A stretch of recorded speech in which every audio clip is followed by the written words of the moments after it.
Iguodala to Curry, back to Iguodala, up for the layup. Oh, blocked by James. LeBron James with the rejection. Wow. Because this is a career-long attempt for Tyler Durbin, who's super reliable inside of 40. This is from 45, and it's blocked. Lions scoop it up. Brad Haley will score. They'll give it to Singleton to the 15, 20, Singleton 25, 30. He's to the 40, he's to the 50. Goodbye, he is gone. Nicholas Singleton to the house. 87 yards. Pickett over the middle.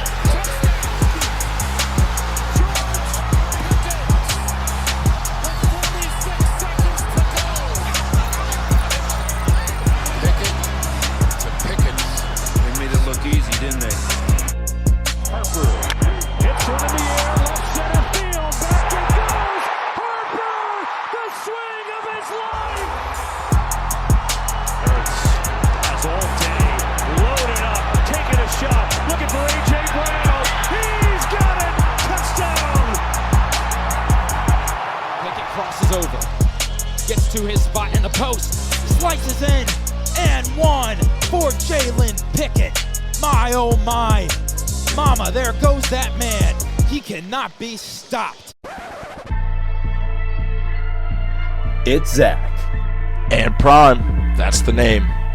It's the ZAP Show right now.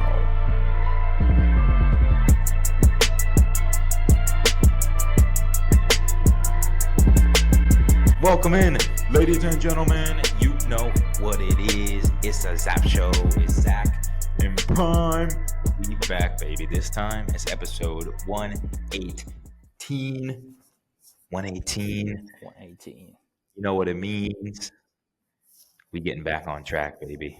Oh, yeah, baby. Getting in the dub column. We had a heartbreaking ZAP parlay loss. We've had some news in college football this week. We've had some news in NFL this week. A lot to get into. But first, how you doing? My counterpart, my co-host. I'm doing as well as you can be. Toby Prime. Thank you, brother. Thank you for that. I'm doing as well as I can be, man. You know, we're getting into the heat of the holiday season. I believe we're 2 weeks away from Thanksgiving. By the time maybe most people will listen to this episode, I think actually no, not 2 weeks. Thanksgiving is next Thursday. So you said like a week, yeah. Yeah. So we're getting into Thanksgiving. We're getting into the whole holiday spirit. It's getting cold. We were literally just talking about before this episode, the hours are getting shorter during the day. But, you know, I'm doing well. We're getting into the heat of fantasy football. We haven't talked really at all about fantasy football, so maybe I'll start it there, Zach. How are your fantasy football teams doing? Number one, how many do you have, and how are you doing? You know, that's a great question, and that should answer how they're doing for me. I had one of my buddies hit me up this week, and it was like, he texted me. He's like, looks like you're punting on the season. Like, you want some assets for next year. And then I go and check my team. I was like, I didn't even have a quarterback in. Oh, but that is also how bad that my team, not necessarily bad, but it's not my year. It's my dynasty. That's my main one. That's my big $1,000 winner. But I have Marvin Harrison. He's out. I have Brian Thomas Jr. They're my big, big pieces. Not great. Jalen's had he's kind of been my best player this year, which should say a lot. I mean, I had like Luther Burden, Chase Brown. I got like guys like Tucker Kraft, Andrews. I got guys that are hit or miss, but I just have no consistency. Nothing that's going to get a championship done. So essentially, I'm kind of punting. I'm kind of not. I'm trying some stuff out, see if I can get some cute wins. But ultimately, like, it's a decent draft class next year. So if I can, get some assets, that would ultimately be the goal. But I don't know if I want to part ways with BTJ or MHJ. I don't think I'm ready to do it yet. I'm getting a couple offers. You got a hidden gem in Tucker Kraft too. I know you nonchalantly mentioned him, but that's not bad. That was part of the reason I dealt Kincaid.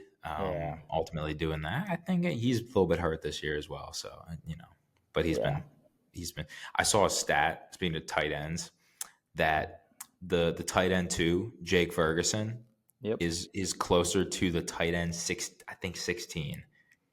Forget, but he's closer to, it's either 8 or 16, and closer to Kyle Pitts than he is the TE1 and Trey McBride. Yeah. It's nuts. Trey McBride's been going, yeah. What was funny, too, is that, like, 4 weeks ago, Ferguson was, like, 1 of 1. Yeah, you're right. It just happened, like, that quickly. Yeah. I mean, I'm in 4. We'll talk about the Cardinals this week. But, we'll get into that. I'm in 4 leagues. Obviously, I've talked about it on this show before and with you countless times. My main league is the one with your captain for the BWAL, KJ Myers. Been in that league since I was in 7th grade. I'm the third best team in the league, and all 3 of the best teams are in the same division. KJ's 10-1. This other guy's 8-3. I'm 7-4. But brother, I have St. Brown, JSN, and Mbuka all on the same team. 1, 2, 3 with Ferguson. 1, 2, 3, 2. And I am what did I just say to you? I am 7-4.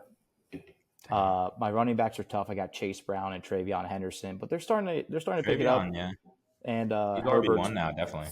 Herbert's my quarterback. I like where I'm at right now, though. So how this league is, obviously I've been doing it for a while. There's a punishment. Punishment is loser has to wear a dress while playing a round of golf with the league. I'm not going to be a loser. But I like where I'm at because I've been in KJ's shoes before where you're the most dominant and you end up losing. I just got some dogs, which I'm feeling good about.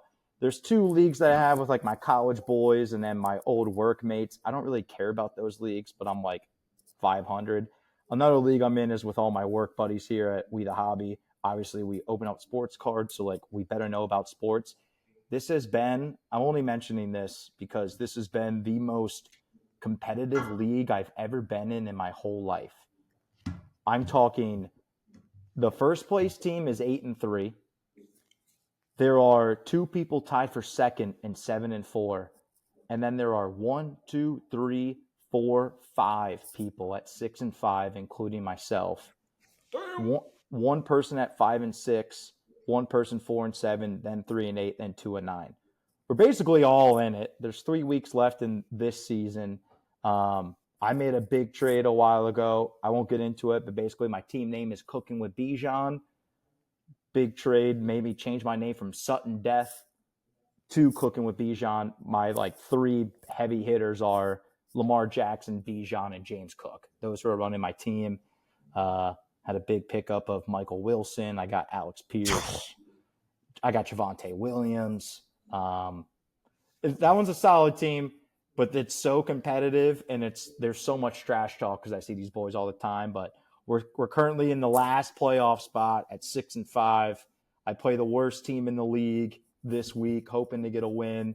But it's getting crunch time. This league is super toxic, but it's so competitive. I love it. I just love fantasy football. It's a lot of fun. But we haven't talked about fantasy football at all. I figure we'll start it off.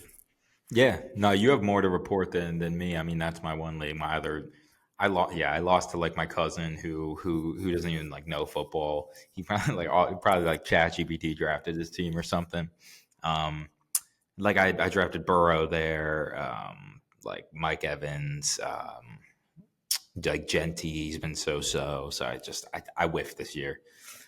Just didn't have is what it is. Can't win them all. You got some promise though, which is that's just typically how it is. I feel the last couple of years. I got 2 teams that are there. I'm just always like, I don't know. Fantasy football is all luck at the end of the day. Yeah, but if you target the matchups, like, and then it's like what teams have stuff to play for, what teams like what starters are resting. I got to deal with that bullshit. Yeah. I've never done Dynasty. I like applaud you for doing that because that's a whole different realm of getting into it. But there's those 2 leagues I mentioned, like the one I have with the Hometown Boys. We've been doing that for so long. I have the most championship wins in that league. I was also the very first loser when we decided to do punishments in that league. Waffle House. Yeah, dude. I did the Waffle House there.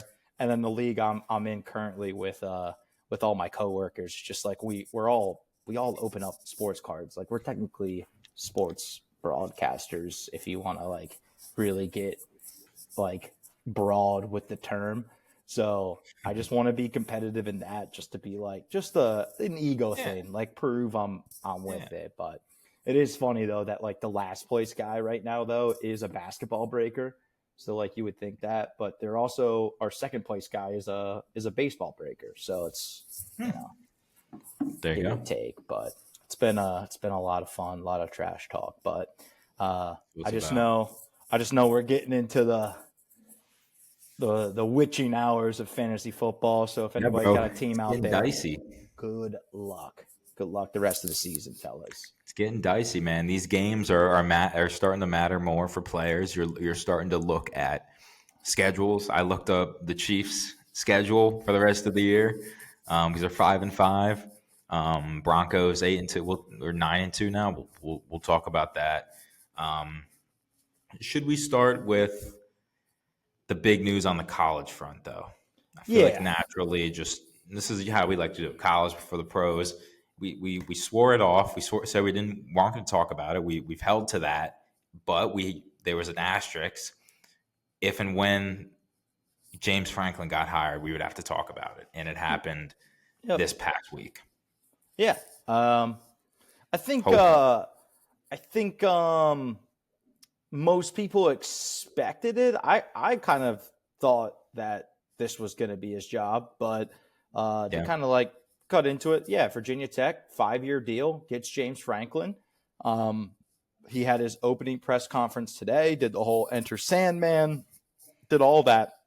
I want to start it off with happy for him. I think it's a perfect fit.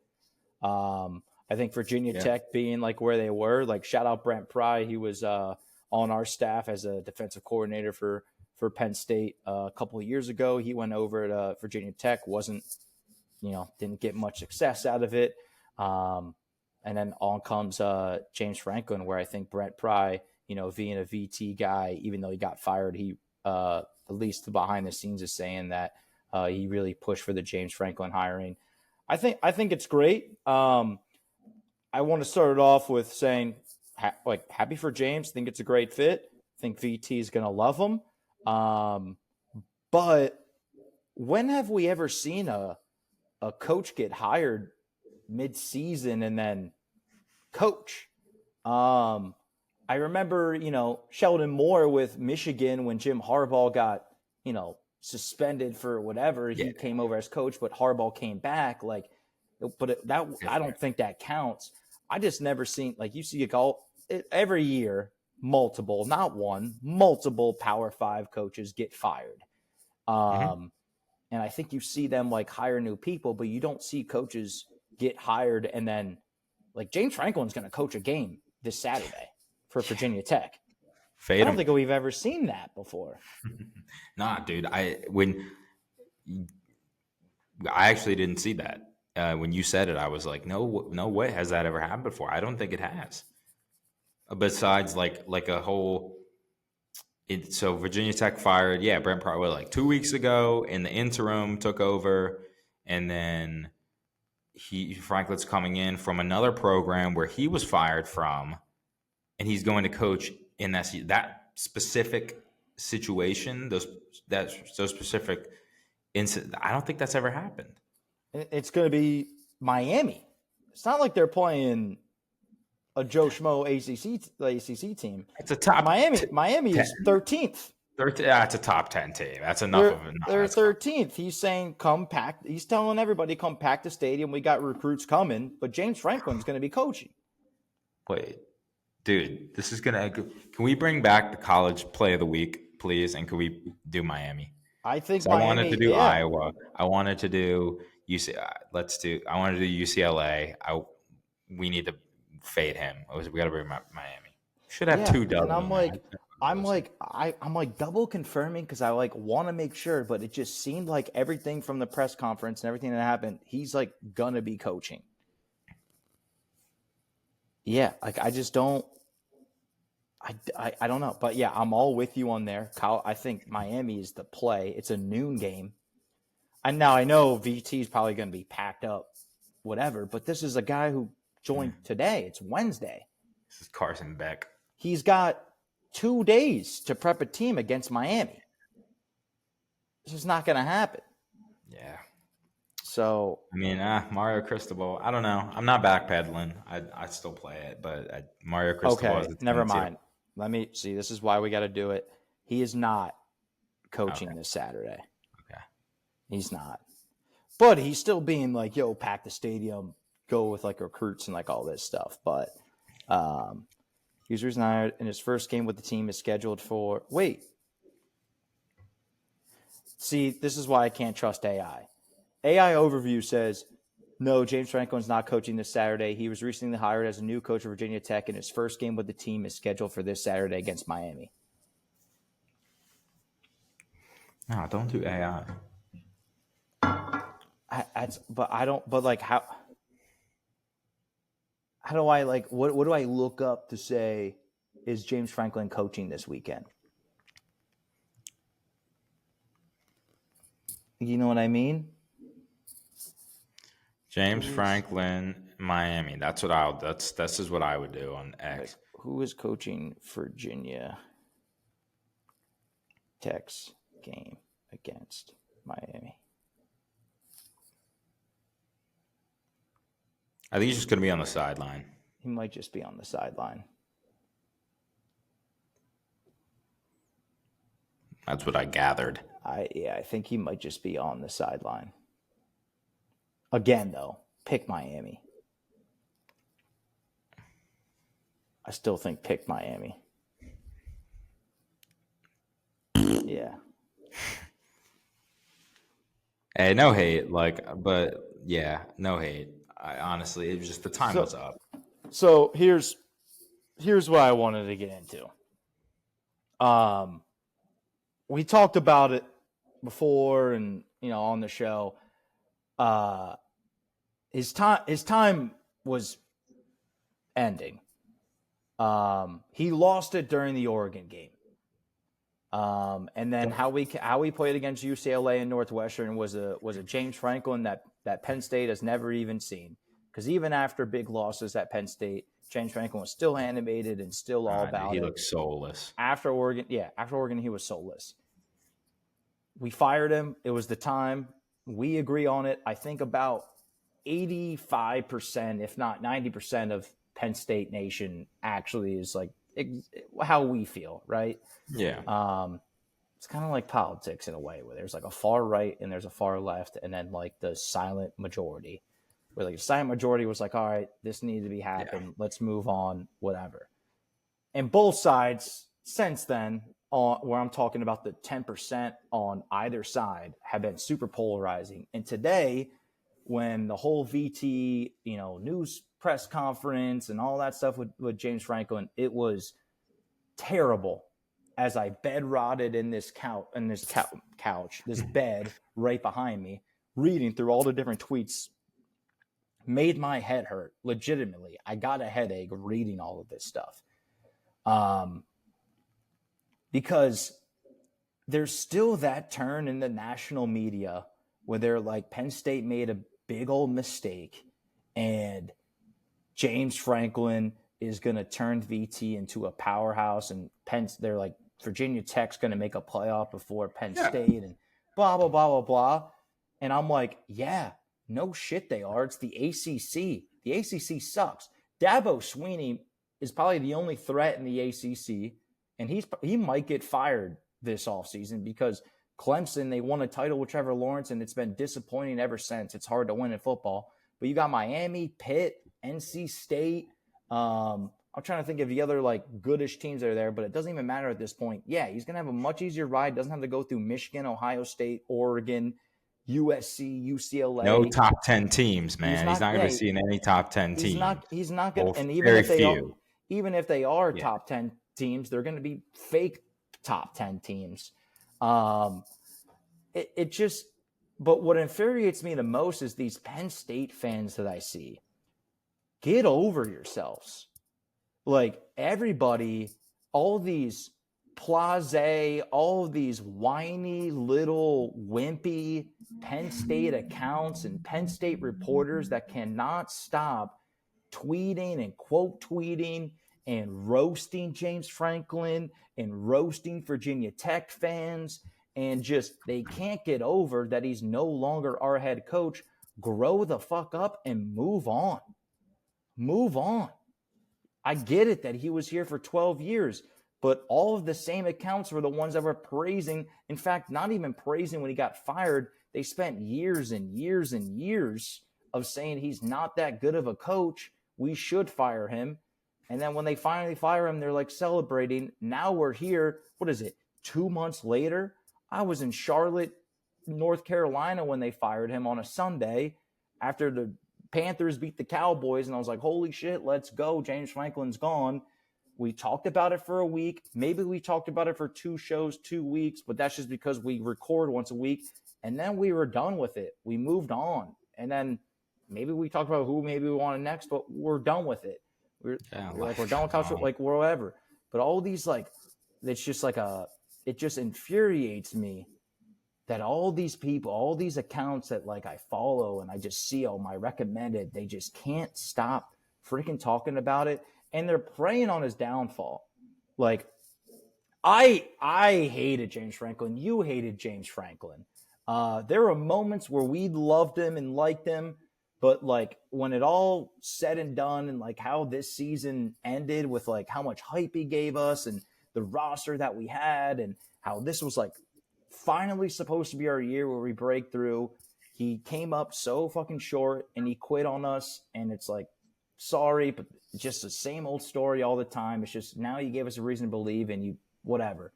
We're done with you. Bye-bye. Like, we're done. I still wish him the most success.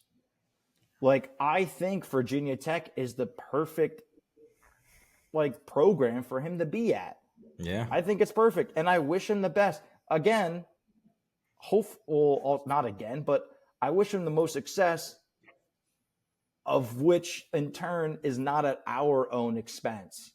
But it's like, I get that there's people decommitting and people are like going to join James Franklin. And like Terry Smith had a weird answer today at post practice where he didn't, like, he's been transparent all along, but then when he was asked if he was going to join James Franklin, he was like very hesitant and said it's going to be a business thing, whatever. I know a lot of Penn Staters, people that you and I are very close with. I won't name them by names, but like people we've gone to school with really love this guy and are really involved in the Penn State football.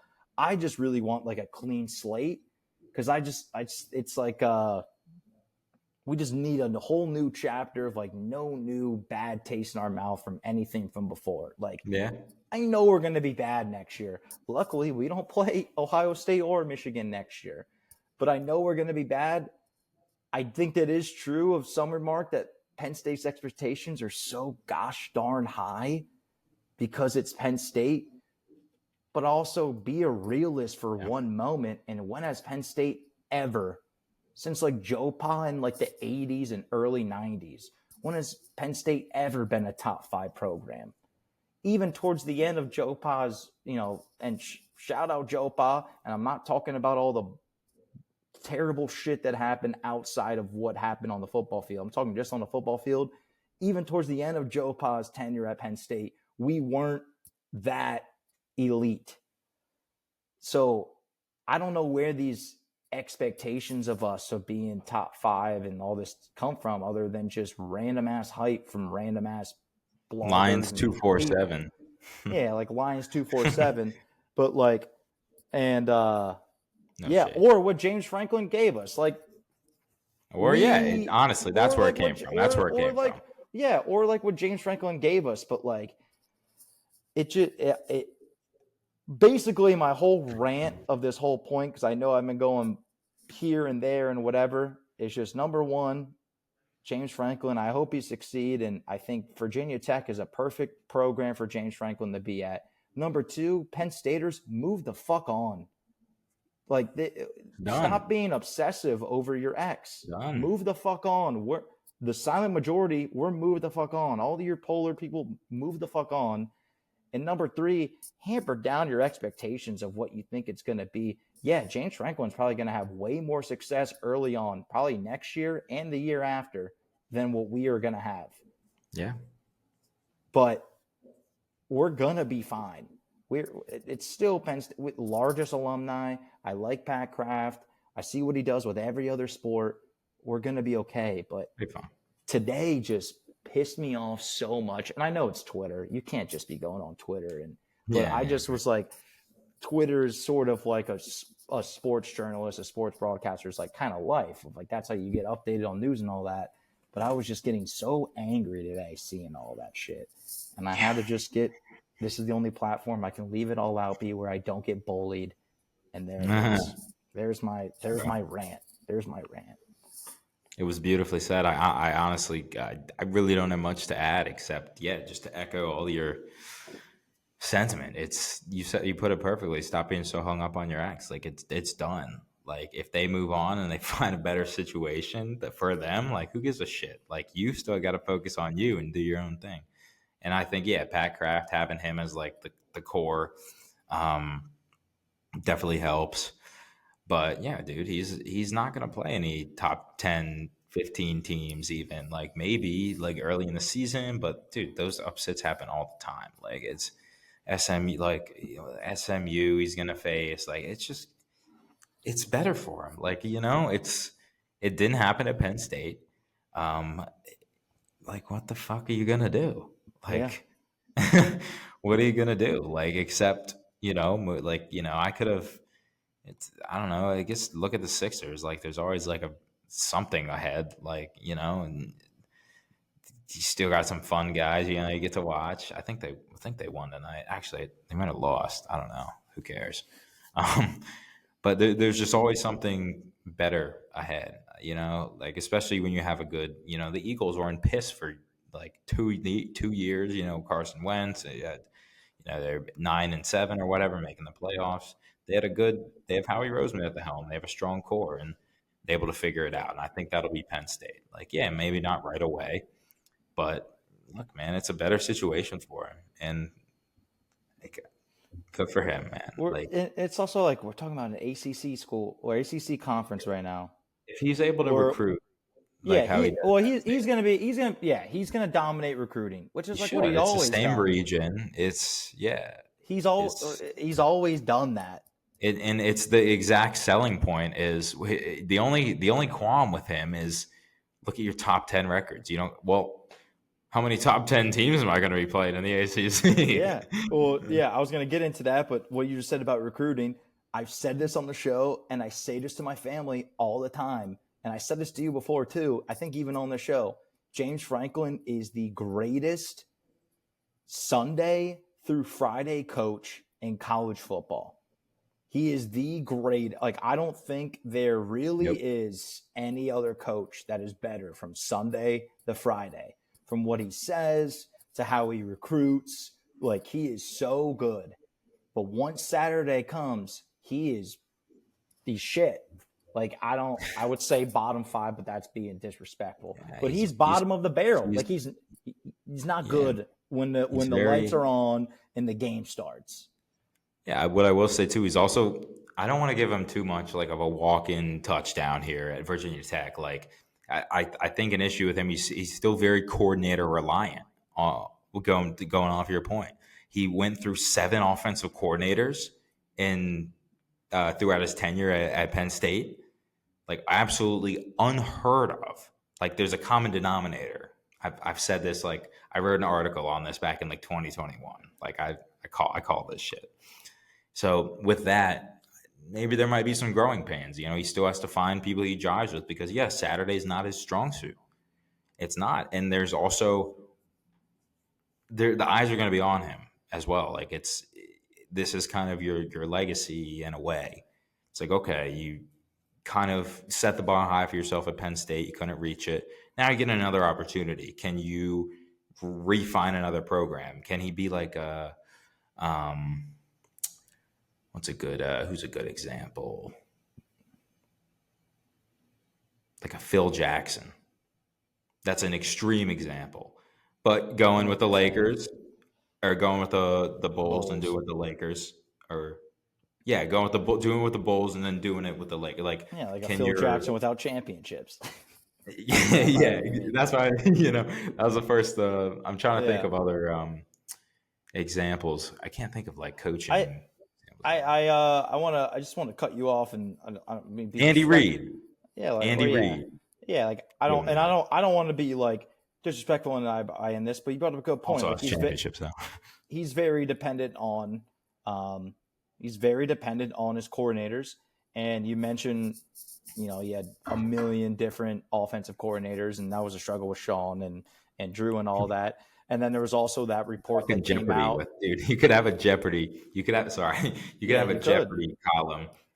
Penn State offensive coordinators under James Franklin. You could mix them up. You could. And there was but there was also big hype too with like Jim Knowles coming in, and I forget that article that came out, but it was basically that like James Franklin was basically like behind closed doors, like flexing that he had such a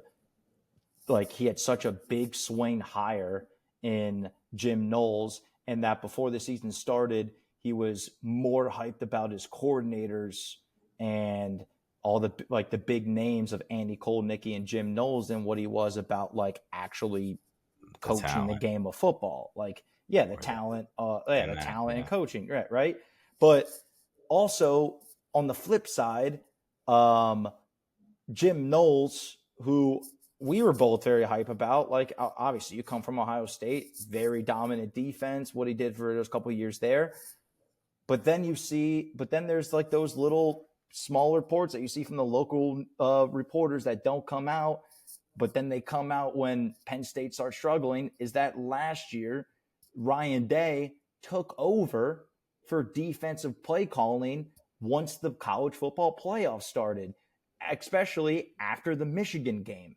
Because after they lost embarrassingly to Michigan, and that was a whole big shitstorm as it whatever, there was those local reporters did the digging and found out that Ryan Day, for the rest of the season, basically the whole college football playoff, he took over for defensive play calling. And what did Ohio State do in the college football playoff? They steamrolled everybody. Absolutely everybody. And Jack Sawyer, who is like, I love him. He's on the Pittsburgh Steelers right now. That dude looked like a legend. Who knows what, maybe that's a difference of what Jim Knowles and Ryan Day was able to do. I don't know. I'll give credit to Ryan Day. But also on the other side too, Kolnicki, I think was the first ever like back-to-back, like 2 straight year coordinator that a Penn State quarterback had in like 6 years because of so much change. Now, I know a lot of that change was because they did so good that they got a head coaching job. And if you're a normal, decent human being, you want that coordinator to leave and go to better pastures. Like, not everybody wants to be a coordinator. People want to be a head coach. I get that. But Kolnicki stayed, and it was like, all right, that's why everybody was so high on Drew Adler. That's why, even though he could have left last year and could have been a top, first, second round pick, he stayed, and everybody was so hype about it. Then James Franklin gets fired, and then you have Terry Smith, who's our interim coach, literally having a multiple week debate or like disagreement with Kolnicki that you're hearing these local Penn State reporters that where Terry is like, I want to move the ball vertically, not horizontally. And it's funny because it's like that Corey Geiger guy who got roasted that one year. And we talked about it last year, but 2 years ago when Corey Geiger, again, not the greatest phrase question, but basically was like, do you ever consider just throwing the ball downfield and just seeing what happens? And it's like, no, we don't do that. Not a good question, but basically it's just like, do you ever plan on having your offense vertically? Which is what Terry was saying, which is why I was like, Terry is so like transparent and open. He was telling us the whole time for 2 weeks while they lost to Ohio State and Indiana, he was trying to get Kolnicki to move the ball vertically. And what happens? We play Michigan State. We have a 74-yard touchdown, which I didn't even think was possible. And I think like Grunk threw it. It was like probably like a 40, 50-yard pass. And then, wide receiver did the rest. But it was still like, I saw that play. I didn't know it was possible in our offense. But that is basically, shout out Corey Geiger, pour one out. That's what he wanted. Well, like just air it out and see what happens. But he gets praised on all of that, like Franklin or whatever. But I don't know. It's just so frustrating it's so frustrating because we always have it. We had it at Penn State, and we believed in Franklin, but he lost us through the process. And I think it's all bullshit. I think we made the right decision, but I think we all just need to move on. And it's maybe hypocritical of me to like mention it, but I'm only mentioning it because of all the Virginia Tech news that happened and everything I'm saying. I wish you well, JMO. I said it when you first got fired on this show. I hope you can come back in 5 years and get a round of applause, because you do deserve a round of applause for everything you did for us. But like, also him not even thanking us fans and saying Virginia Tech is like, I can't wait for Enter Sandman. They're going to be whatever. Yeah, dude. Good luck with your 110,000 versus your 40,000 fans. Like, give us some fucking love, dude. We have the top 5 most attendance games in Penn State history were when you were head coach, which means we believed in you. And he lost all the top 5. All of them. All of them. He lost all of them. I supported him so many Saturdays when I shouldn't have. Whatever. Yeah. Life goes whatever. on. It's whatever. It's whatever. James Franklin, offensive coordinators for 300. Yeah, right. But lost to this offensive coordinator the previous season. Sean Clifford threw 4 interceptions. James Franklin hired him the next season. You're on the clock. Yeah. It's Kirk Shiraka. Ding, ding, ding. Yeah. I fucking win. Thanks, James, for nothing. But yeah, he joins the ACC, where Bill Belichick is currently a head coach in. So, and Georgia Tech is the number 1 team in. So that's why I say it's a beautiful, perfect fit. It's a beautiful, perfect fit. And he's very familiar with the DMV area. He'll be great. And we'll be talking about it. That'll be that's life goes on. What a world, man. What a timeline that we're on right now. James Franklin's gone. He's with Virginia Tech, and here we are. Mm-hmm. Here we are talking about it. Episode 118. Time for word for our sponsor. Nah, I'm just kidding. Fucking not yet, man. Not yet. But college, I think that's, I mean, there were some results, we could go down the list, but I'm probably going to hold off until CFP. Yeah, just see what the final. I guess we could be, hold up. Let's see what it is right now. Parlay I did. Well, the college football bracket right now is, Ohio State, Indiana, Texas A&M, Georgia, 1, 2, 3, 4, 5. Texas Tech is currently slated to play 12 Tulane, so Tulane is in there. You got 9 Notre Dame to play Oklahoma. You got 11 Miami to play 6 Ole Miss, and 10 Alabama to play 7 Oregon. And I think obviously a big reason why I'm so mentally checked out of college football is because of Penn State. And y'all might say you're a sports podcast. You're a sports podcast. You're supposed to be talking about this. Zach and I are both big Penn State fans. And with the season that Penn State's had, I hope everybody can respect that. But also, Zach and I have never proclaimed ourselves as professionals or people that, we don't get paid. We do this for free. No. We record. So if we want to talk about it, we won't talk about it. But another big reason why, my third big reason, is because I don't see a team that beats Ohio State. I think Ohio State is miles above everybody. I think they are the best team in the country. They haven't shown any signs of struggle, and I don't. Now, granted, it's college football, anything can happen, but that's also another reason why, is because I see Ohio State play, and I'm like, bro, nobody's fucking beating this team. I don't think, have we had a back-to-back yet? I don't think so. In the CFP era? I don't think so. No. So this would be the first one. I mean, there's always a I spit my fucking lip. There's always a first. Yeah, Alabama came close, but Georgia never. Yeah, those would be the teams that you thought, but no. I think this is honestly probably the time it's going to happen. Yeah, I just We're don't. probably, dude. Honestly, we're probably gonna get, we might get. What if every team repeated? What if the Birds repeated? The Thunder repeated. They could. The Ohio State repeated. Dodgers. Dodgers. Panthers. Florida's not gonna win again. I don't think Panthers are. Hockey's way too hard. I meant college basketball madness. I don't think they're gonna win madness again. Oh yeah, no. Madness So it wouldn't go impossible. That's Has there ever been a duplicate champion in Madness? Yeah, back to back. I think. Wait, did UConn do it? I think it was UConn. That's a Google question right now. Yeah, that is. Because I'm curious now. March Madness champions.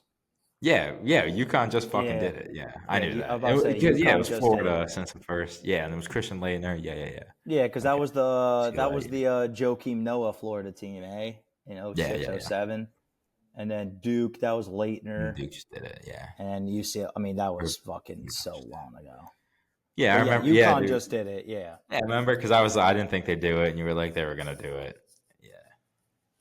Damn, that was last year. That feels like so long ago, though. Well, no. It was technically 2 years. Oh yeah. It was. Oh yeah, it was. They didn't do it. They didn't win it. They didn't. Yeah, Florida won it last year because you got to think about it. Those tournaments are in March. Damn, bro, we've been doing this for a long time. It feels that when you Dude, put it. We've been doing it. We've been doing it since 2023. This podcast. Yeah. We literally started it the fall after we graduated. Yeah. So that was literally coming straight off of UConn. And we were in on college basketball. I was because I reported, but we'll get more. Yeah, it's just tough now because Penn State played Harvard today. We're 5-0, but also Penn State beat all of their exhibition games, they call it, before they get into conference play, and then we sucked ass. So right now it's just everybody's playing fucking bullshit as colleges. Yeah. So I'm like, I gotta wait a little bit. Yeah. Well, in terms of the college talk, I think we can put a cap on it. I would say one last thing, just doesn't have to be a big old conversation. Who do you think is Heisman this year? That's actually a good question.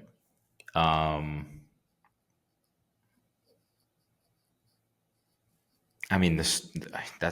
a great question. I put you on the spot. I think it's going to be Julian Sand. Mendoza. No, I think it's going to be Mendoza. I think it's between. It's probably gonna be a quarterback. There's no skill player that's really popping off. I know the Texas Tech linebacker is getting some love. Martinez, I think. But they won't give it to him. It's not like he was. If Luke Kuechly ain't get it, it ain't going to nobody. If the guy with the fake girlfriend didn't get it, ain't going. Monte Teo, yeah, Monte Teo. Yeah, I think it's gonna come down to Mendoza or Julian Sand. I think. I think Dante Moore's in there too. Yeah, it really kind of depends on how the rest of the season shakes out. I really do like Mendoza as a pro prospect, though. He's growing on me as that Penn State game was the first time that I kind of watched him as a full game. I think he's got some goods. Yeah, I do. Yeah, I think he's solid. It's just I don't know. I'm such a loser with this take, but it's a take I live by. He doesn't pass the name test for me. Really? He doesn't. I don't see a Fernando Mendoza being a really, quarterback. Bro? I disagree. I feel like he does pass it. Okay, that's fair. Maybe it's the Z in the last name, but I mean, fucking Patrick Mahomes. That passes. Well, it does, but did it back in his name's Patrick, Mahomes? I'd be like Mahomes. But Mahomie, I feel like you could be I don't know, a Josh Allen did. I'm thinking last year, I still believe in Cam Ward because that sounds like a Michael Penix. I was never about that because I'm bro, Penix penis, no way, dude. That's crazy. I feel like he does pass it. Jaden, Caleb did, Drake May did. Fuck, even Bo Nix, Dude, even though I hate Bo Nix, but even that like sort of passes it in my. Interesting, because I feel like he does. We might have to put this on the social. We might have to let the people decide. Yeah, like do you think Fernando Mendoza? Yeah, Fernando. I can just be like, Mendoza goes long. Fernando touchdown. Hold up. I stuttered my whole way through that. If you're gonna clip it, Zach, you're gonna clip it right here. We talk about these quarterbacks that are coming up into the draft. Looks like Fernando is going to be a Heisman sort of candidate that comes up. But do you think Fernando Mendoza actually passes the name test? Because I don't think he does. Mendoza drops back. He connects. Touchdown, Fernando to AJ Brown. You think he's going to go to the birds? It'll be Olave. Yeah, Olave. Yeah, it'll be like Fernando to Olave. I don't know if that. Yeah. Mendoza. I don't know. I feel like it does. I don't know. I think it does. I don't think it does. Let me know though. Let me know. I don't believe it. We'll see. That's an interesting one. We'll definitely circle back on that. Yeah, I think it's worth it. Yeah, I think it's between him or Sayin though, probably. Yeah, and it shouldn't, but like might come down to the Big Ten championship. But I don't think it should go to Sayin. If they do win it, because I do think Ohio State's gonna bulldoze them, dude. Oh my god, I just think like Ohio State. Yeah, I don't know. They're too good. Yeah. They're good. Well, they got a man. They have a legit man on their offense by the name of Jeremiah Smith, who is probably a wide receiver 1 on half of the NFL teams in the league. Yeah. That's why I kind of want to hoard some picks. The first mock draft I saw has us picking him, and I almost creamed my pants. I was like, just give Will Howard the shot then. If that's what it's going to be, give Will Howard the starting quarterback spot. Okay, last thing, and then we can go on to NFL. Speaking of Steelers, but I just want to look up a mock draft 2026. Okay, there's 18 hours ago, Matt Miller posted 2026. Yeah, that's what I said, I think. Oh, I thought you said 27. Okay, this guy's got the Jets picking Mendoza at number 1. Yikes. With a trade. Dante Moore at number 2 to the Browns. I actually kind of like those. They're going to pick 3 quarterbacks in 2 years. Giants picking OT. Miami's OT. Francis Maroga. Jordan Tyson going number 4 to Tennessee. Interesting. I like him, but that high, man, that smells like... Dang, I got a completely smells different like Sammy mock Watkins draft. or something to me, man. I got a completely different mock draft than you. Really? I mean, this is an ESPN one. I got Ty. I like Ty Simpson from Bama going to Oakland or Las Vegas. I got DJ Lagway in this one by Draft Sharks. No offensive players though. And then Jeremiah Smith. I would love Jeremiah Love. Dude, let me get Jeremiah Love. Let me get the Jeremiahs, man. Let me get Jeremiah Love, Jeremiah Smith. Jeremiah Love is the best running back in the nation. Okay, I got another one for you. Let's see if we agree on this one. Does Makai Lemon pass the name test? No. Really? Not at all. Not at all.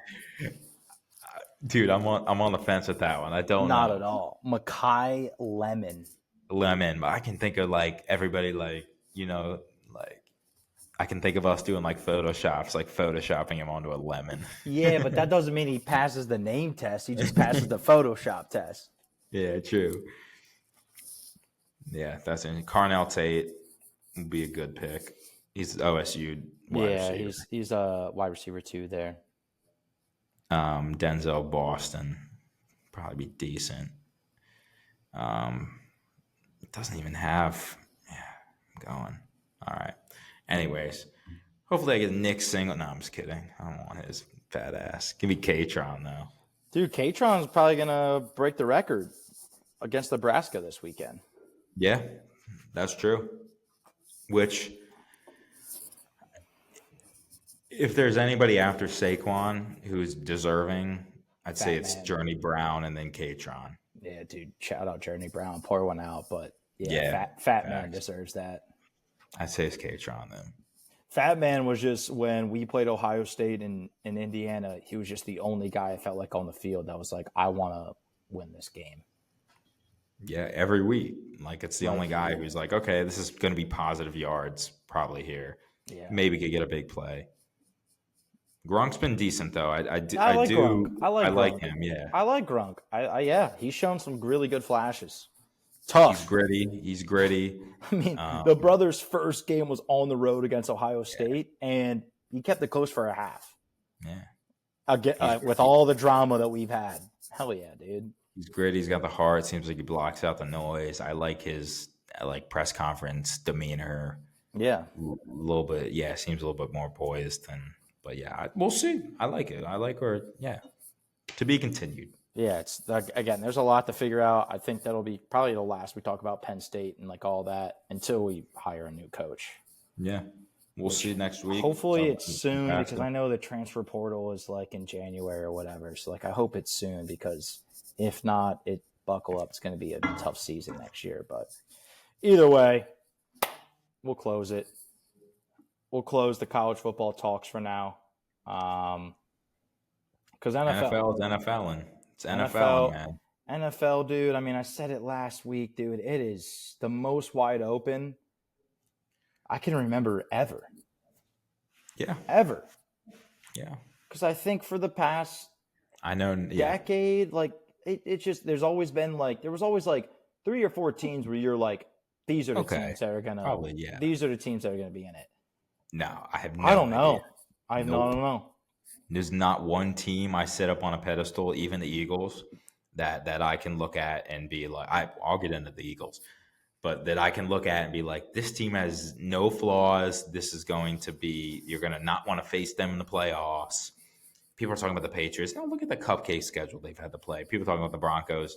Absolutely not. Their luck's going to run out soon. The horseshoe's going to run out. Colts, the same thing. And then you got these these risers at the bottom. The top teams that are now like bottom dwellers that are going to have to make a run for it. It is wide open. It's as wide open as ever, man. There's probably one team that like I don't know what the value is right now on a future, but there's one team that I actually think is legit and I love. Well, I think that's like a bad way of saying it because I do think there are teams that are legit. But there's one team where I absolutely love. It's the Rams. I love the Rams. I think they're sneaky. I mean, they're 8-2. They're second right now. Should have been they just had a big win against the Seattle Seahawks. Like, they picked off Sam Darnold 4 times. It was finally like one of those where like, oh, Sam Darnold's seeing ghosts again. But the Rams, I don't know what they did to Matthew Stafford because Matthew Stafford all offseason was like not – his back was all messed up and he was not practicing and he was like in that tent and I don't know what, or that van. I don't know what was going on. I don't know if this is the real Matthew Stafford or he's a clone. I think as much as people are talking about Drake May being the MVP, I think Matthew Stafford should be in the same conversations. That's the only team where I'm like, nobody's talking about them because they're the Rams. There's not really like fans in LA. But I think that's a legit team for me. But it's also like if the Birds go all the way as their number 1 seed and they go to the NFC Championship, I don't see a team beating the Birds at Lincoln Financial, no matter what. It was the same with like I love the Lions. I think Lions are legit. It's crazy that the Lions were like basically leading the AFC or the NFC North. They go into Philadelphia and everybody expected them, I feel like, to lose, but they lose that touchdown, bro. Yeah, they lose that one game, which is, again, it's a hard place to win in Lincoln Financial, let alone on a primetime game. And Cardiac Bears pulled out another win. Dude, we gave them life, bro. It was us. And now Lions are not even in the playoff picture if the season ended today, which is Dude, like crazy to say. None of my teams are. The Lions, the Ravens, and the Chiefs are all out. It's like crazy, but like, I mean, the Panthers are in. Ravens, you have the most life with right now. They're only one game behind. Yeah, I looked at the Chiefs' schedule. I don't think it's. I honestly think they could win out. I really do. I think Ravens could win out. Ravens could also. I just do those. They're not. Chiefs aren't missing the playoffs. But they could. So I'm gonna rip off the schedule. I don't know if you've looked at it, but they beat the Colts this weekend. Let's quickly go through it. Give me the rest of the schedule. They're beating the Colts this weekend. Like if we're going to talk about parlay, I'm putting that in there. They're beating the Colts this weekend. They're at home. They're at home at Arrowhead. Okay. They're going to beat the Colts. Okay. They're going to beat the Cowboys. It's just okay. Yep. Okay. So that's 7-5. That's at Dallas, but Texans. I think the Cowboys. I think the Cowboys win this week. I think the Cowboys beat the Eagles. Okay, we'll get into that, but and then I think they lose to the Chiefs. But Texans at home, they're going to smoke them. That's prime time. Chargers, I think they're going to beat them after what happened in the opener. Yep. I don't think Chargers are going to sweep them this year. They're going to beat the fucking Titans. They're going to beat the Broncos again. There's no way they get swept. It's prime time at Arrowhead. They're going to beat the Broncos, and then they got the Raiders to close out the season, dude. Yeah, it does. Yeah, that does seem like 12. They can lose. They can lose to the Cowboys. I honestly think the Cowboys is the most vulnerable game there. They can go. They can win and go 1, 2, 3, 4. Well, it'd be 11 and 6 and make a wild card. Yeah, and then it's Sandy Reed, Patrick Mahomes, and Sarkisian. Not Sarkisian. Who is that? Defensive coordinator. You're right. Is it Sarkisian? God, no, I was thinking Spagnuolo. of Spagnuolo. Yeah, I was thinking of the Texas head coach for some reason. My mind's still on college football. Or I was thinking of Colts. Yeah, you're right. Yeah. I'm so stupid right now. Same fucking I believe that. I mean, bro, if you want to look at even easier schedule for the rest of the year, dude, Ravens have we got the purple. They're this I know we do have purple. This Sunday, they play the Jets. 14-point favorites. Thanksgiving, they're at home against the Bengals. Next week, they're home against the Steelers. That's a win. Then they're away against the Bengals. I know Joe Burrow is activated, but after Bengals won't put Joe Burrow back in when what are they right now? They're 3-7. They won't win a game. They're not going to throw Joe Burrow out there when they have 3 wins. Doubt it. And then they're at home against the Patriots, which will be a tough game. It's a big game. That is a big game. Then they go away against the Packers, and then they're away against the Steelers. Like those final 3 games will say a lot. That's going to be big. Yeah. But if they can get their swagger, and they have 4 games to get their swagger against bad teams. Yep. And I'm putting Steelers on there too, because normally the Ravens and Steelers split anyways, but they get 4 straight games. It might come down to that final game, and I don't know. I might put Lamar Jackson and the Ravens above the Steelers in like a closeout, which could be like wild cards out of it. You win, you're in. You win the division. You lose, you're out of the whole playoffs. We'll see, man. Well, you talked about. I'll bring up Lions, but you brought up the AFC North. We're on the topic of the Ravens, the Steelers, the Bengals. So I think the biggest storyline in the NFL this weekend was probably involving the Steelers and the Bengals. Yeah. I'll take it off from here. I mean, we played them earlier this week on a short week on Thursday night primetime in Cincinnati, and Jamar Chase and Joe Flacco beat us in the Unk Bowl 1. And they low-key, I mean, it was back and forth, but they got the best of us. We came in, our defense has gotten a little bit more swagger, but, we BTA'd them. They got a couple like late scores, but we were dominant on all facets of the game. The big storyline came towards the end of the game where, Bengals were like kind of marching, trying to like make it a game, but everybody knew the game was over. And there was one play where, refs came in, whistle, whistle, whistle. Jamar Chase and Ramsey were going back and forth with each other. They broke it up, gave both the players an unsportsmanlike penalty and then a warning that if you get another penalty, you're out of the game. Very next play, of course, is like a run play by Chase Brown. Thought the play was dead. All of a sudden, you see like all these flags, and then they're like, Jalen Ramsey penalty, you're kicked out of the game. And I'm getting texts from Eagles fans in my fantasy league. They're like, oh, classic Jalen Ramsey, can't control himself. And my initial because all they do is they show the replay of just Ramsey basically grabbing the face mask and punching Jamar Chase. And then like Jamar with his helmet off is like, come fight me, and like all this stuff. There's history with the Bengals. They ruined Vontaze Burfict, ruined AB. There was the Juju Smith-Schuster response. There's ugly, nasty, cheap shot history of Steelers and Bengals. Like, you can go on and on about it. So when my initial reaction when it first happened, we already won the game. I was texting back to boys. I'm like, I don't give a fuck. Like, fuck Jamar Chase. I love Jamar Chase as a football player. I think he's one of the best.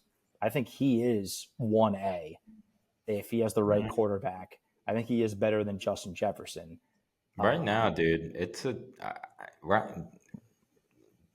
I think his name starts with a J, ends with an SN. Well, no, yeah, right now, JSN. Yeah, I think JSN is yeah.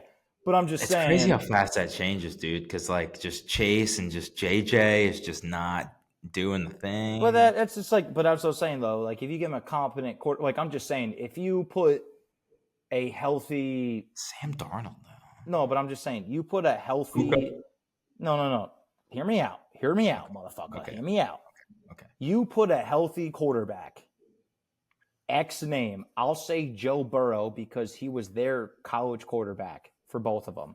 You put a healthy and it's either Jamar Chase or Justin Jefferson. I'm probably going to pick Jamar Chase over Justin Jefferson. I think Justin Jefferson makes the bigger, like more impressive catches, but Jamar Chase for what it is as a wide receiver, where if he catches the ball, he makes plays on his own and turns things into something more than Jettis does. Jettis is just, you throw a ball in Jettis' space, he catches it. Jamar is just it's like AB versus Megatron in like a extreme sense. Yeah, no, it is. I'm going to make the argument for AJ Brown and just no, I'm just kidding. I was about to say, God damn, this is going to be a whole other different. But anyways, but that's not either way. It is, dude. It's AB versus Megatron. It's 1A versus 1B. It's just your personal opinion of what you think a better wide receiver is. Either way, when it first happened, I was just like, yeah, fuck Jamar Chase. Because at the end of the day, as much as I respect I just gave him, fuck him. He's a Bengal. I don't give a shit. Yeah. So I was like, yeah, Ramsey also our emotional leader. Like that guy pops people, yaps a lot of shit, gets in people's faces. That's what Ramsey has done his whole fucking career. And I think that is why Tomlin wanted him. Also why I've loved him even when he wasn't a Steeler, because that's what he does. Some people hate it. I love it. And then, though, the game ends. We win, which is all good. Then the Twitter people start investigating. And they're like, because at the end of the day, I'm like, it's still dumb. Still a dumb move. I always think it's dumb to punch somebody with a helmet on. Yeah. And I'm like, even if I like respect it, I'm like, yeah, it's Jamar Chase. He's a Bengal. Yeah, Ramsey do it. It's still like, why the fuck are you punching somebody? Yeah, that's with a helmet on. Yeah, dude. I'm like, what the fuck?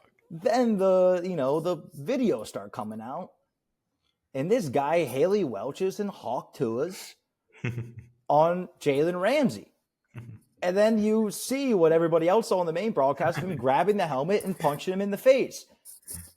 Yeah, you do that. If not, you do more. Like, Zach, I love you, but if we were out together and for some reason, whatever, I would say something and you spit on me, whether it's my face, my chest, my feet, whatever, I'm gonna fucking punch you.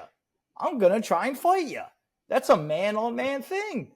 And I mean, I would never spit on and that. so yeah, I know you wouldn't, but it was That's I was wild, like, yeah. yeah. And then it goes where they had the post-game, interviews. They got the phones or whatever, the reporters. They're like, hey, Ramsey, why did you decide to punch Jamar Chase with a helmet on? Which is a pretty good question. And Ramsey goes, well, that guy, we were all talking, and then he spit on me, and everything broke loose, and I don't respect that, and I had to react the way that I did. Perfectly okay. All good. Talk to Cam Hayward, our defensive leader. Hey, Cam, what do you think of what Jalen Ramsey did? I don't agree with it, but then he told me that he got spit on, and then that's what another man has to do. I respect his decision. TJ Watt reiterates that. Highsmith reiterates that. Everyone, I'm like, okay, cool. Then you go on the other side where the Cincinnati Bengals reporters are like, hey, Jamar, they're saying you spit on Ramsey. Did you spit on Ramsey? I ain't spit on nobody. And then you got all the fucking clips that come out like, bro, you spit on him, which is like, fuck you, dude. Everything's recorded nowadays, dude. Which is like so You're on dumb. TV, on multiple camera angles. Yeah, you're on We're TV. in 2025. NFL. You're on TV in the NFL. Then the video comes out, quite literally spit on him. Granted, it wasn't in the face, but it was still on the chest, on the jersey. Then he gets suspended. He tries to I forget what bullshit ass excuse that he said of why he had a loogie. Yeah, why he spit on, why he wouldn't spit on. Well, anyway, he put up some bullshit excuse. NFL's like, nope, you're suspended for another game. But it brings me back to the very first play of the NFL season where we had a clip about it and the game with your Dallas Cowboys and the Birds where Jalen Carter got suspended. And what happened there? I would argue same intent, a little less worse. Dak Prescott spit at Jalen Carter, but he at least spit on the ground. Still a sign of disrespect, but didn't actually spit on him. Now, Jalen Carter, that's a sign of disrespect. And that's football doesn't matter. That's man on man. You don't do that. He reacted. He got suspended for that game before the game even started and whatever. And people were bringing up that example. At least, though, Dak, behind his army of linemen and wasn't that close, spit on the ground, which I can, I don't respect, but I at least, respect more than spitting on another human being. Still disrespectful, but still, okay, maybe I get it.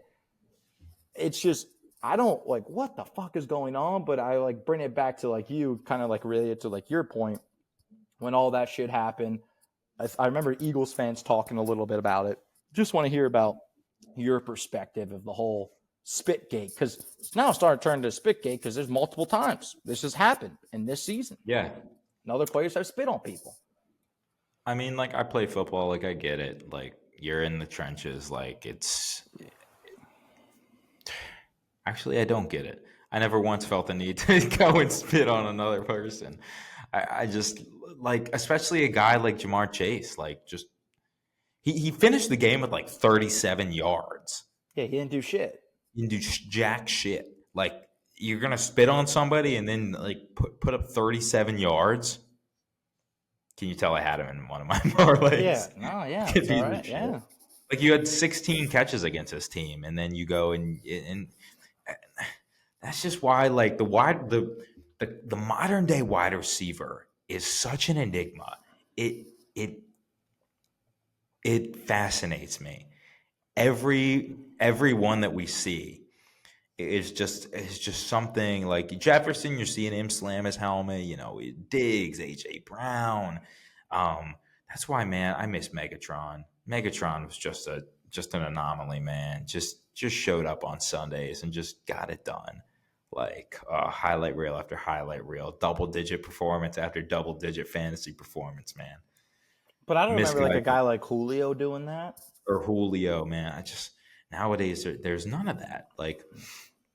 Knock on wood, Jackson Smith and Jigba is he looks like the next one up. And Mike Ibuka too. They seem to be pretty level-headed. Ohio State, products. But yeah, I think my thought is just like, why? Like, just you're Jamar Chase. Like, I literally have why are you fucking spitting on a guy? And like, I know, like, it's all you trash talk because that's part of sports. But like dude, wasn't it in like the second quarter or no, first quarter? it was the fourth quarter. That was the fourth. Game was over. It was like their final drive. Okay. Like they were already down by 2 possessions, so it was probably just like a sore loser. Like, yeah, makes a little bit, and it is like Ramsey, who, like, he's known for talking shit, and who knows what Ramsey was saying. Yeah. Like, I'm sure if we had mic'd up and what Ramsey was saying, then all right, fuck, dude. Like, you're like, all right, maybe.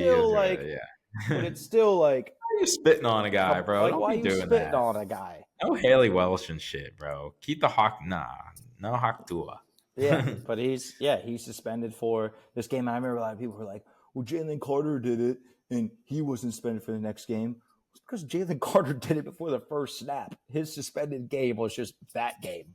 Like, I thought he was suspended for the rest of the game. Yeah, because it was literally the first snap. Yeah, because it was that game. Yeah, literally. Because I just remember I was talking about it. I'm like, bro, the very first snap not only had that spit gate, but it also had the one boy like tear his ACL. Yo, shout out Ben Van Sumeren, bro. We don't forget you, man. Yeah, shout out. We don't forget you. First play of the NFL season, tearing your ACL. You were like, NFL's back, baby. But and the thing I want to say, like the final thing I want to say about it is, like, I mentioned this before, and I said it on stream once, and I got roasted for it by like another Steelers guy who was in the chat. It was like, obviously, like, you and the Cowboys, like, as far as like how you feel about your rivalry, that's on you. How I feel about the Ravens, I think Ravens are obviously our biggest rivalry. And I've always felt this, but I got confirmed by what Big Ben said on his podcast earlier this week. But Big Ben has a podcast? Big Pod? No, it's something different. I forget what it's called. I just see clips from now Big Pod. But it's like I hate the Ravens, but like there's a respect there. Like, they're always good, we're always fighting. Like, I'm never like rooting for them, but there's a certain level of respect. The Browns are just there, and the Bengals are like annoying they're like the Browns, but like brattier. Where like they think they're entitled to something, and they do all these dirty and cheap bullshit. Ravens do the same thing, but there's like a respect. And like Big Ben was talking about on his podcast, it was like Ray Lewis used to come and hit me and then help me up and said, I'm going to come after you again, young fella. And he was like, Troy Polamalu did the same thing. Ed Reed did the same thing. Like, there was like, yeah, we want to like kill you, but at the same time, like, we respect what your play is. And it's like, those fucking Bengals, they're pieces of shit. Basically, like, not big of a rant that I want to go on James Franklin, but like, that's where my, like, I don't know that's how you feel about like Cowboys, because that's a whole other different thing. That's a different division, different history, whatever. But with us, I think when you talk about the biggest sports rivalries of all time, you talk about Yankees, Red Sox, you talk about Boston, LA, you talk about Eagles, Cowboys, and you talk about Steelers and Ravens. At least from my perspective as a fan of growing up into it, and how I view the Ravens, how I view the Steelers, I hate them. They're the Ratbirds. I hope like they're 0-16 every year, but whenever we play them, whenever the clock's at zeros after the game, there's a certain respect that I have for them, and I think that's reciprocated on both sides of the field. These other fuckers, though, in Ohio, they fucking blow cock, and they like actually try to injure our players and try to do some bullshit to us. Gonna have to make this explicit now. No, I was kidding. Whatever. No, I was kidding. But that was my little rant I wanted to say about that. Nah, nobody's making it this far. But if you do, we're about to cook up a heater. I got a feeling. Cook up a heater. I think you hit on everything there. That was I didn't know that about Big Ben, but it paints it perfectly, man, and it paints kind of I think how just the game has changed. I don't feel that there's that like kind of innate respect between opponents now. I don't know what it is. I blame social media, blame, whatever. Well, because they There's obviously move. Because everybody moves. your team. Like players, they all move. Yeah, I think that's why. That's a good, yeah. No, there's no allegiance now. I mean, you get the occasional jersey swap from like college teammates or whatever, but yeah, there's none.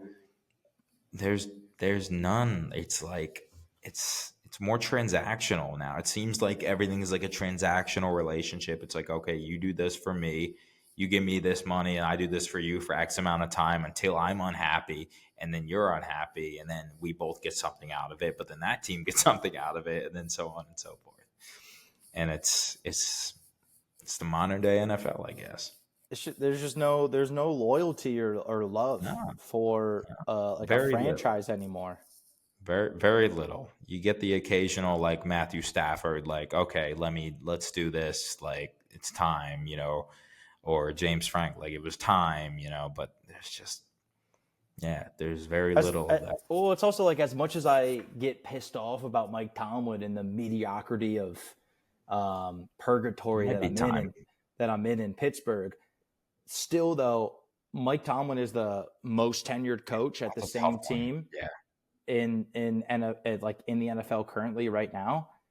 And what I love most about Mike Tomlin is when they bring in all these like free agents or whatever, or the people like TJ Watt, Cam Hayward and all that, where it's like, this is what it means to be a Steeler. And I want to like go hard for this. There's none. Whenever I hear from like free agents that join like a different team, like a big time free agent, there's none of that. I want the money.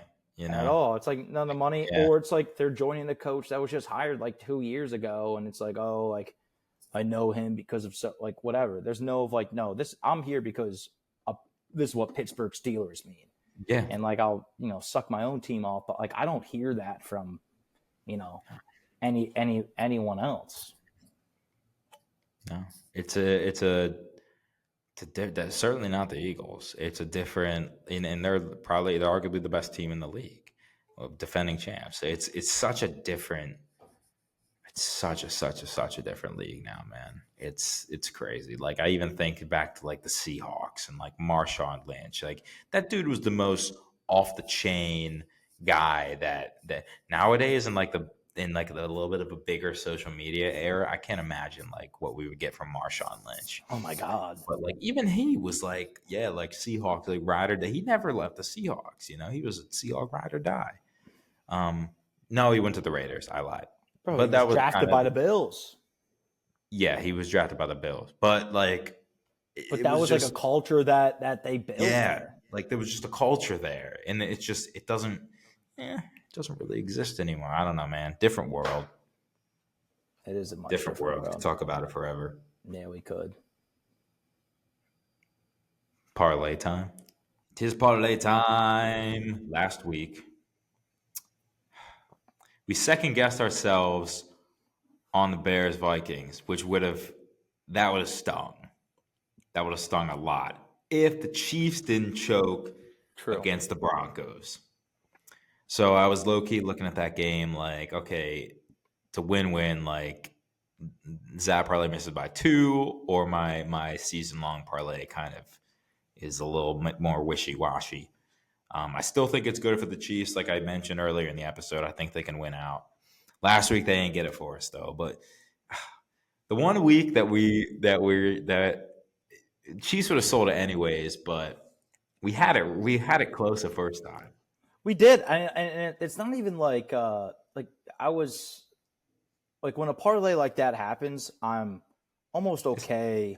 Yeah, I almost would rather the Chiefs to lose than because they won off of Broncos won. I call the Bears the cardiac Bears. It's the same way with Broncos. Broncos every single week. I don't know how they do it. They just look like complete total slop. Although they did. With respect to the Broncos, their defense did look great. Their offense looked like crap, but their defense looked great. But it was also because Mahomes just kept chucking up bombs and hoping for flags, and he got rewarded with a couple of them, but not all of them, which is like what we're used to seeing with the Chiefs. But still, cardiac Broncos, they come back and they kick a field goal to beat another team. This one just happened to be the Chiefs. It happened same way with the Bears too. But Vikings also screwed themselves because they marched down. They got a touchdown with less than a minute to go, and they let up a 56-yard return on their opposing kick. So it was a brutal way for the ZAP parlay to lose. I mean, Zach and I, we what we normally do is we talk about our reads, and then on Saturday night, because of what injuries are going on and different news that we get, we like to kind of solidify it on a Saturday night. And we were very confident with our picks. And sometimes it's good to stick with your gut, but Zach was like, I really like the Vikings. I'm like, you know what? You're probably right, because we look back at the record for Brian Flores versus Caleb Williams. So clap it up for Caleb Williams getting his first win against Brian Flores.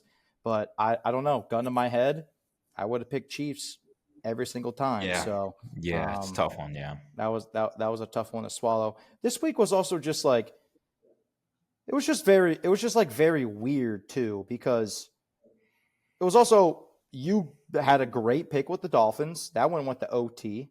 I think that's our second straight overseas game that went to OT. You were on the right